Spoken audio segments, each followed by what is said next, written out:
KCB win the Kenya Cup final for a fourth time in a row. Kabras will have to wait until next season for them to get a chance to win the Kenya Cup again. The classic game of two halves did not fail to deliver on what it promised, from tries to yellow cards and extra time. Join me as I try to make sense of what was a great advertisement of Kenyan rugby. Two teams going at each other tactically and physically.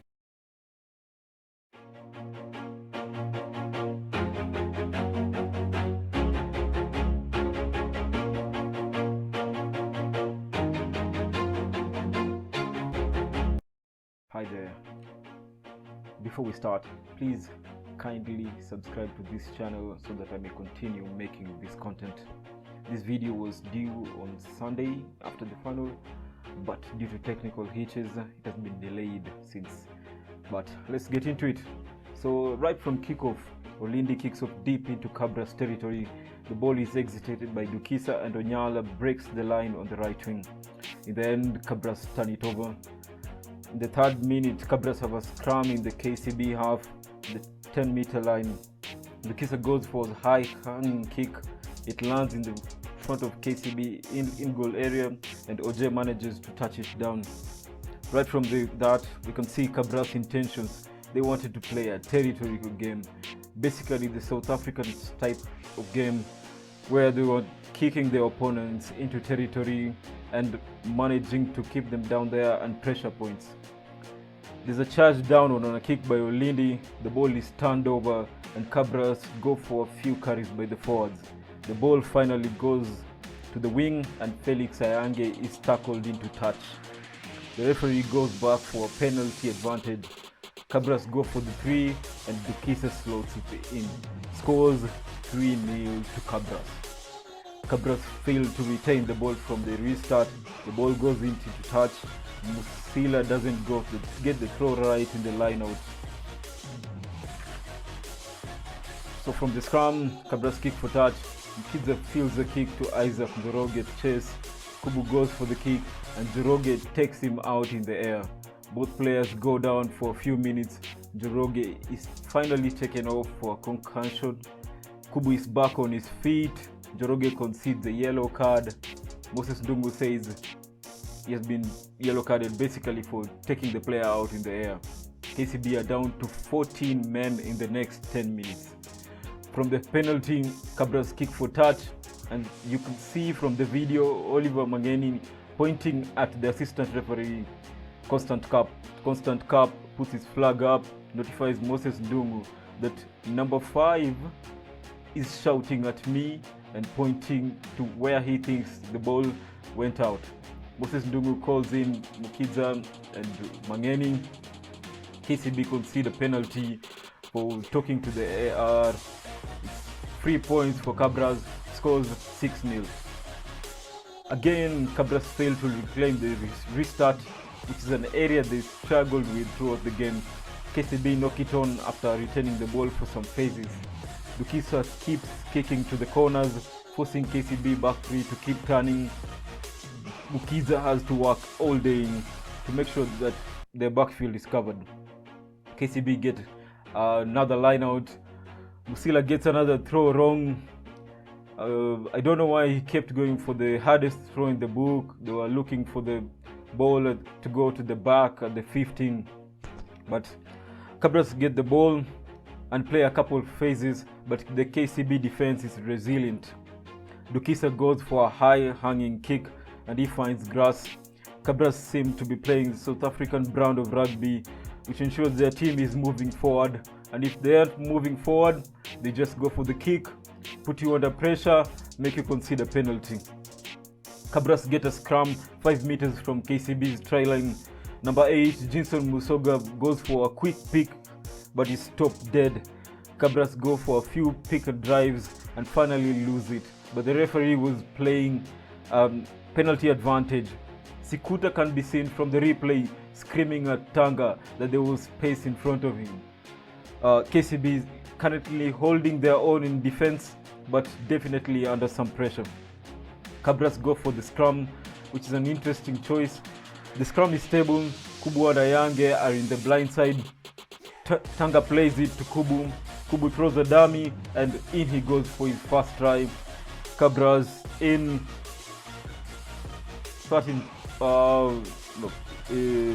11 points to nil.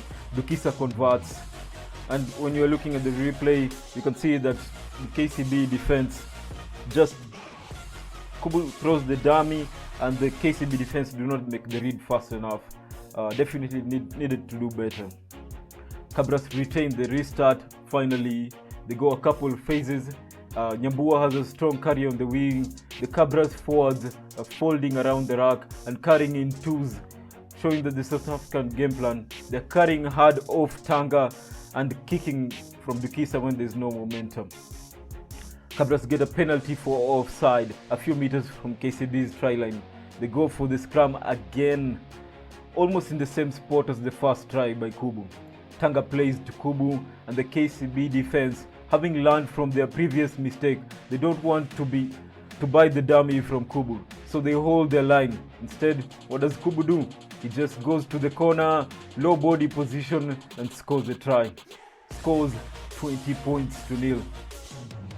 Dukisa slotted that conversion from a very tight angle, right almost near the touchline, about 20 meters out. So the Kabras game plan is working. They're applying pressure, they're dominating territory, they're getting rewarded with points on the board.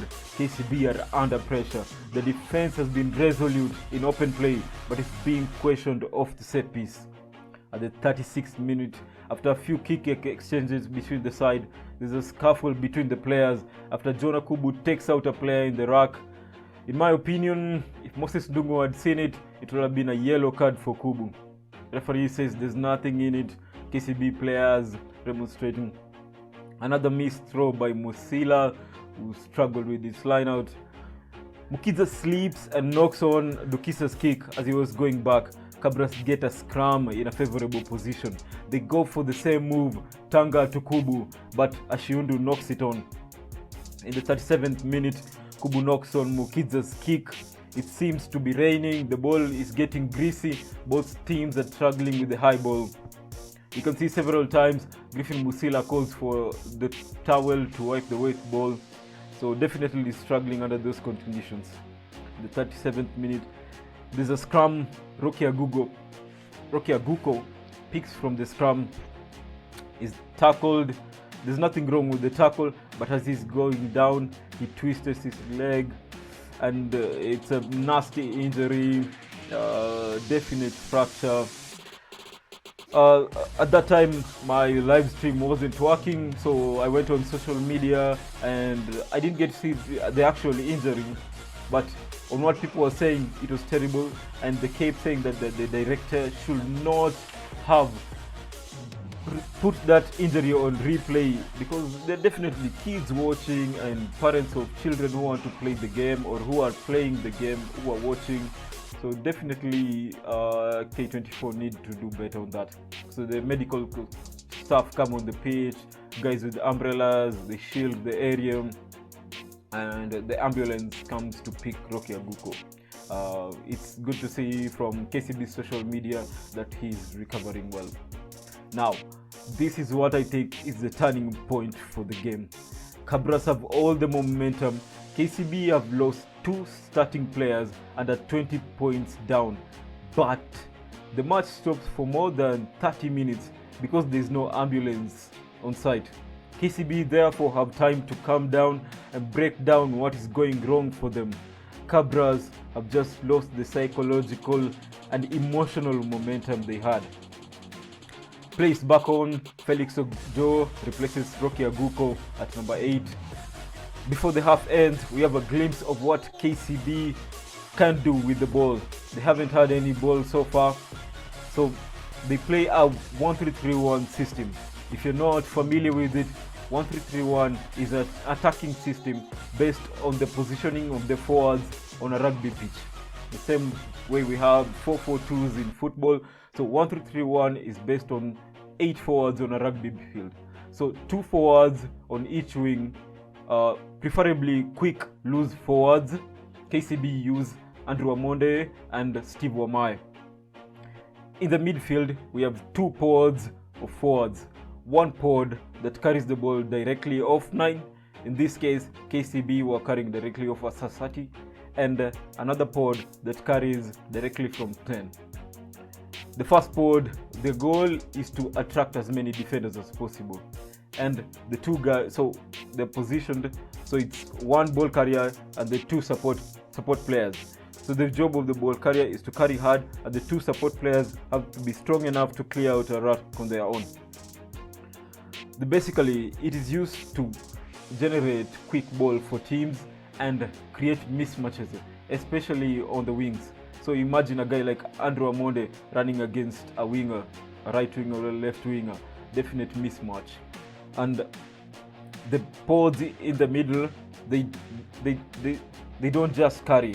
So the pods can either make an out the back pass to the fly half or the center, or they can just do a bit of interplay where the first guy in the middle who receives the ball from the 9, he can move forward towards the defense line, commit defenders, and release a guy on the outside. It can be his fellow pod member or a guy running in, a fourth guy running in on the outside. So the KCB setup, the first pod plays off Asati, as I've said, and carries hard. The second plays off Shaban Ahmed or whoever plays at 10.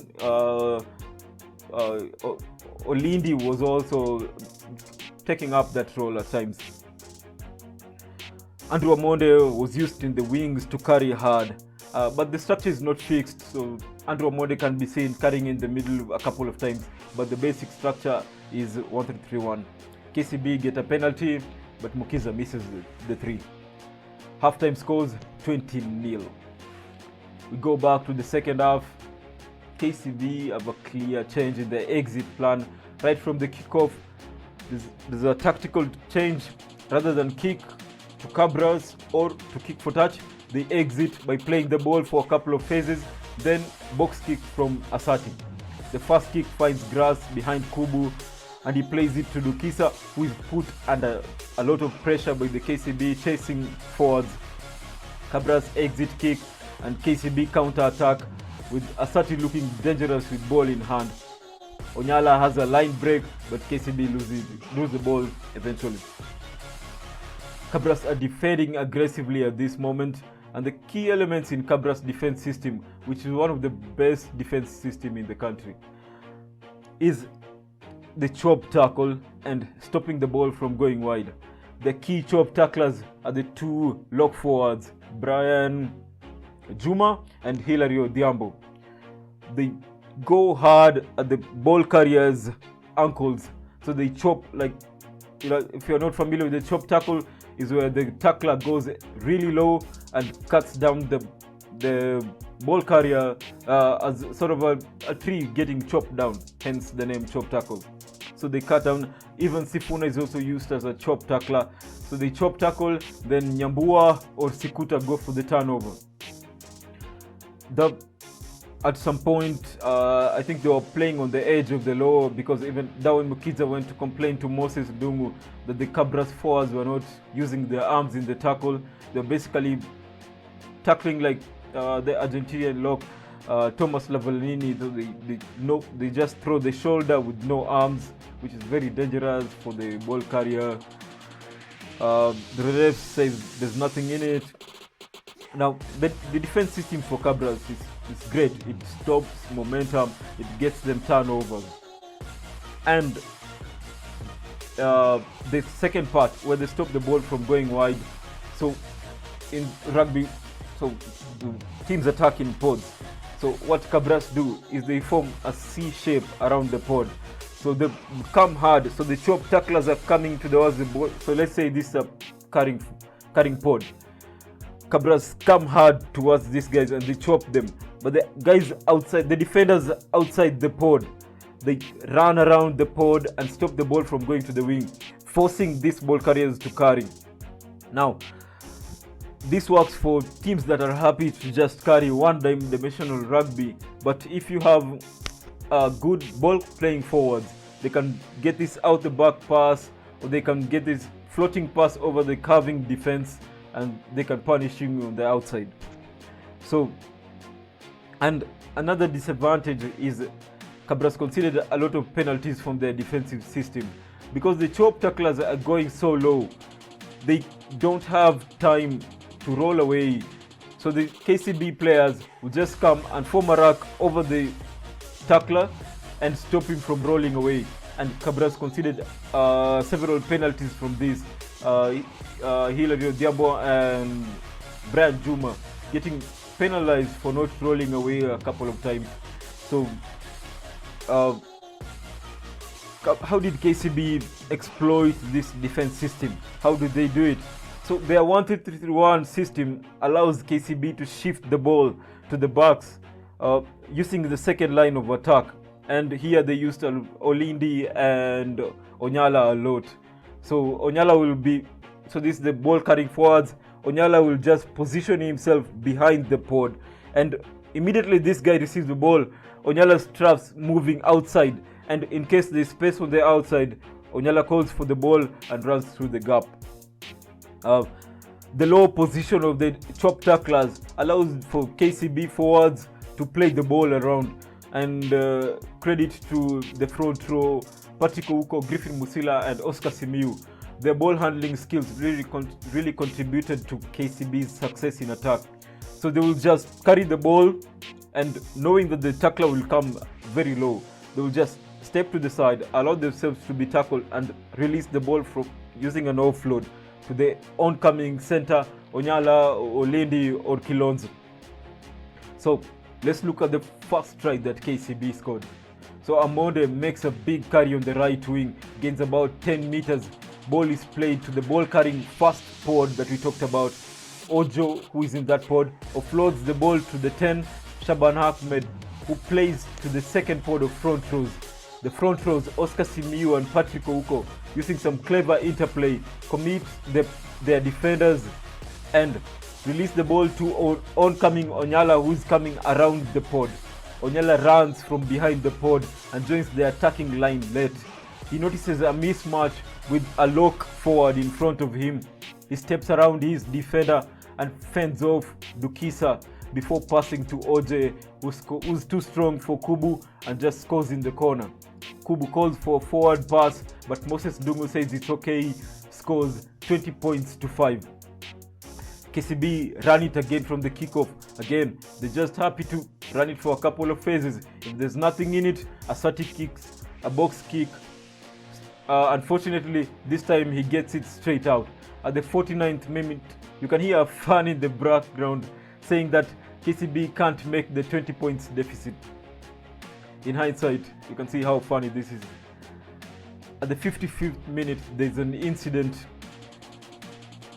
Mukidza kicks the ball into Kabras 22. Amonde is chasing hard and Kubu catches the ball and calls for the mark. So in rugby, if a player calls for the mark, the defenders must not tackle him. Amonde comes in and the referee had blown a whistle because KCB were playing on a penalty advantage. Amonde tackles Kubu after he has called the mark and it's right in front of the assistant referee. He concedes an unnecessary penalty and is sent off for a foul play, yellow card. Amonde is out for the next 10 minutes. Kabras play a few phases from the line out. There's a big carry by George Nyambua. Kubu breaks on the left wing after a mismatch against Oliver Mangeni. So quick play against tight 5 forward. Obviously Kubu breaks out. Kevin Wekesa is in support, but the ball is eventually knocked on. KCB get a scrum and go for a few pick and drives on the 5-meter line of Kabras. Of KCB. KCB defense is aggressive. Kubu looks up and sees space in the back. He puts a grabber kick in for Valerian Tendwa to score. Now, the conversion attempt hits the post and it's not a particularly difficult one considering that Dukisa had slotted in a conversion from a very tight angle before. So maybe these 2 points are crucial for Kabras considering that they lost by 3 points and the full-time scores were a draw. Maybe the scores could have been 27 points to 25. In the 63rd minute, Kevin Wekesa gets a line break from a line out and covers about 40 meters. Now this kid has got some serious wheels, and he's just been called up to the Kenya Sevens Shujaa squad for this year, so definite future prospect. Eventually the ball is knocked on at about the 60th minute. There's a try-saving kick by John Kubu. Mukiza's kicked, notice there's some space in the back. Mukiza kicks back. Kubu works hard to get back and just kicks it directly. He doesn't even catch it. He just kicks it like a football kick. In the 71st minute, there's a high ball contest. Kubu has kicked the ball. Ashundu chases on the left wing. Mukiza goes for the ball and Ashundu goes for the ball. Ashundu eventually catches the ball. Mukiza, realizing he can't get the ball, tries to withdraw, but he hits Ashundu in the air. Ashundu goes directly to ground. Moses Dungu, having seen it, goes straight to the pocket. Yellow card, down Mukiza, taking the player out. From the line out, there's a break by Felix Ayange when he loses the ball in contact. A line break by he loses the ball in contact. KCB turnover, playing on advantage. A line break by Onyala, but the attack is stopped. In the 78th minute, Mukiza's. Please note that the times I'm using are the time that were on the K24 live stream, so maybe they may be a bit off because sometimes they weren't stopping the clock when Moses Dungu stopped the clock. Mukiza gets back on the pitch. KCB are counting Kabras 22, the winner penalty. Victor Uduor gets his flag up, signals to Moses Ndungu that there's been an incident of foul play. You can hear him say foul play by yellow 15, punching a player on the ground. Kubu gets sent off, 10 minutes out.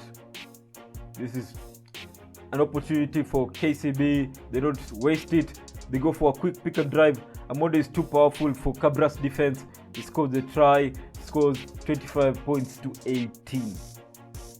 The ref, you can hear the ref of the restart calling that there's 4 minutes to be played, 4 minutes of regular time to be played.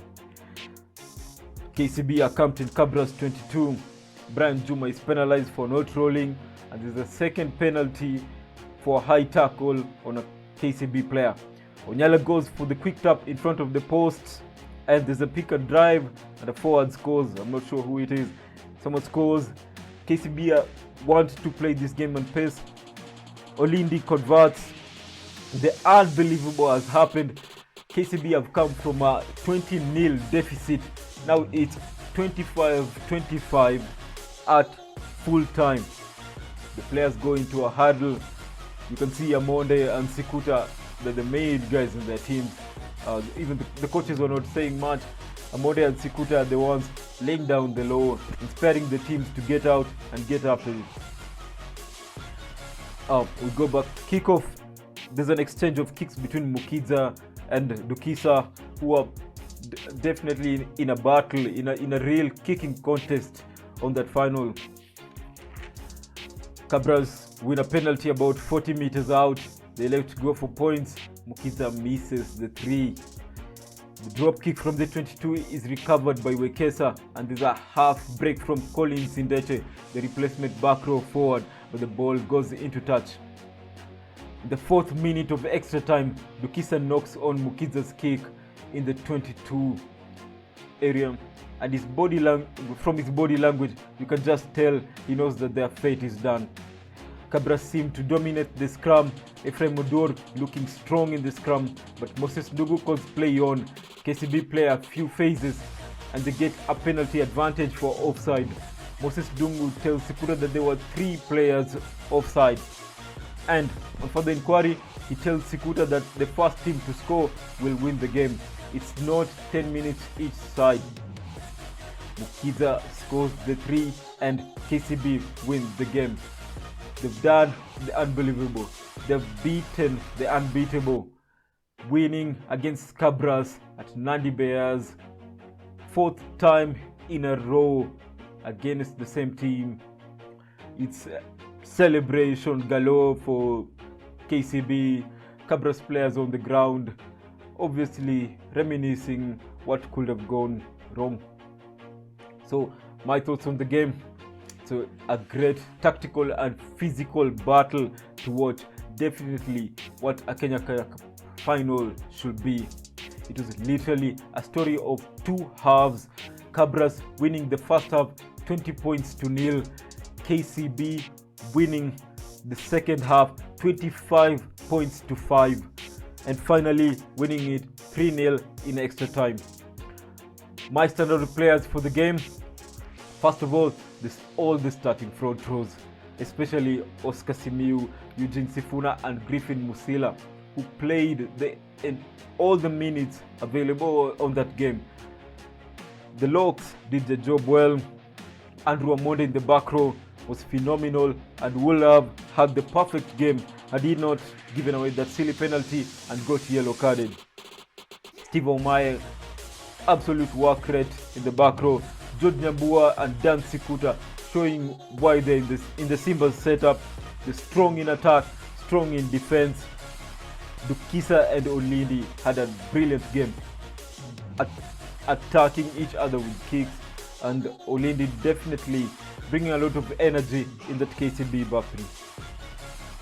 Vincent Onyala, my standout centre for the day, definitely the top centre currently in Kenya Rugby. His impact on KCB's attack was absolutely brilliant. Phenomenal in 2 tries that were scored in their comeback. I think he has a great future in the 13 jersey in the Simbas. John Akubu, obviously very exciting, scoring those 2 tries early on, getting some pretty clean line breaks, and Darwin Mukiza obviously getting the points for KCB, keeping the points ticking. Unfortunately, he got yellow carded for foul play, but definitely had a blind over game. Impact players from the bench, definitely Kevin Wekesa. Man, this kid got serious wheels and skills. And Felix Ojo, can that guy carry? He had almost every carry he had was a dominant carry. I think Paulo Dera should be really considering these kids in the future. Well, what a match that was. All the hype that was there during the week definitely lived up to it. Aside from the streaming hitches and the 30-minute break because of lack of an ambulance, it was definitely a great advertisement for Kenyan rugby. Please make sure to subscribe to this channel, comment. I would like to know your thoughts. Put your thoughts in the comment section or on Twitter or Telegram at LockRugbyKE, and don't forget to share this if you think this content is great. I would like to hear from you. Cheers.